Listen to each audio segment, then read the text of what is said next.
I'm no stranger to the Yakuza games. In fact, I can never get enough of them.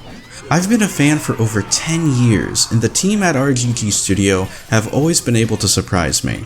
Like a Dragon, Gaiden, however, is not a game that surprised me. If you've played Yakuza Like a Dragon, the plot will be very familiar to you as it takes place directly before and during the events of that game. This budget entry into the series is more of an explanation of what Kiryu was doing for all those years between Yakuza 6 and Yakuza Like a Dragon Infinite Wealth, but padded into an experience that drags on for way too long while explaining some things that we already knew.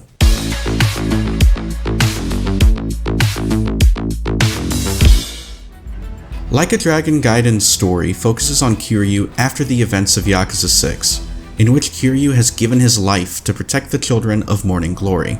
Working with the Daidoji, an underground secret organization, he erases his past and becomes Joryu. Now as an agent of the Daidoji, he does their bidding in exchange for a faked death and a new identity. Things start to go very wrong when people suddenly figure out that Joryu is just Kiryu with glasses. The first 3 to 4 hours of the game can feel like a slog, with new gameplay elements taking too much time to be introduced to the player to expand his new fighting style. The longest chapter in the game does not have much to add to the plot, to the point where I actually almost fell asleep.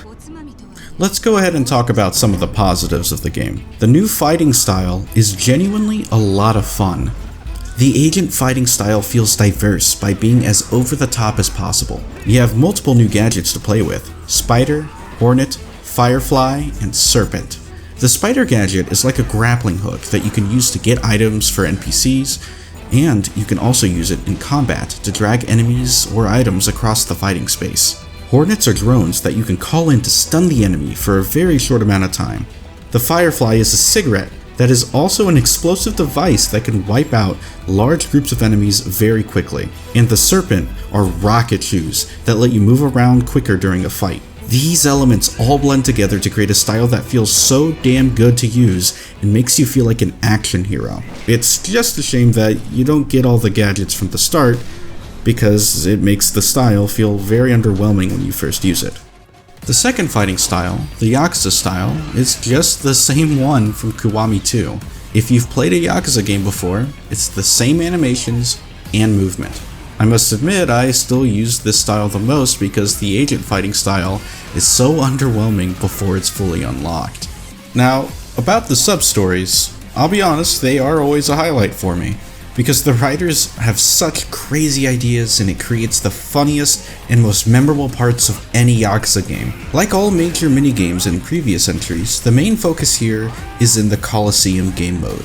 You're even able to control different characters aside from Kiryu, though sadly characters like Majima, Saejima, and Daigo are paywalled as DLC. Some of the sub-stories in the game will directly benefit you in the Coliseum, involving recruiting new fighters that you can fight as or fight with. It's the best version of the Coliseum in any Yakuza game, and it feels fresh for it. The biggest focus for any Yakuza game, however, is always the story. And it's hard for me to be truly let down by a game, but all the way until the final few hours, I was just not having fun. A thought in the back of my mind just kept nagging at me. What is the point of this existing? What purpose does this serve to introducing infinite wealth? There was no answer. The biggest reason for this existing was to show players what Kiryu was doing before infinite wealth, but it feels drawn out to an unbearable degree. The first 4 hours of the game could have been entirely removed, and it would have made more sense than what we ended up with. The last 4 hours of the game, though, are what made it all come together. All the abilities unlocked, all important characters introduced, it starts to get going, and it gets good. Those 4 hours felt incredible. Fights didn't outstay their welcome. Narratives that weren't trying to serve some purpose outside of the main plot. This was the part of the game that truly felt like a Yakuza game. The plot didn't improve much, but it still felt like things were happening and moving along at an acceptable pace. The final chapter of the game is one of my personal favorites in the entire franchise, and I was almost in tears by the end. After I beat the game, I let it sit with me for a few days. And yeah, that final chapter is still the most memorable part of the game in my brain, and the only one I can look back on fondly when compared to the rest of the game.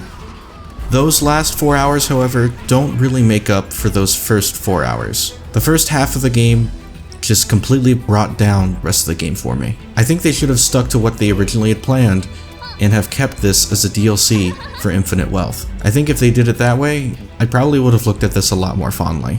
I would not recommend this at full retail price. However, it is on Game Pass for Xbox and PC, which at that point, yeah, I'd recommend it if you're interested and have about 8 to 10 hours to kill.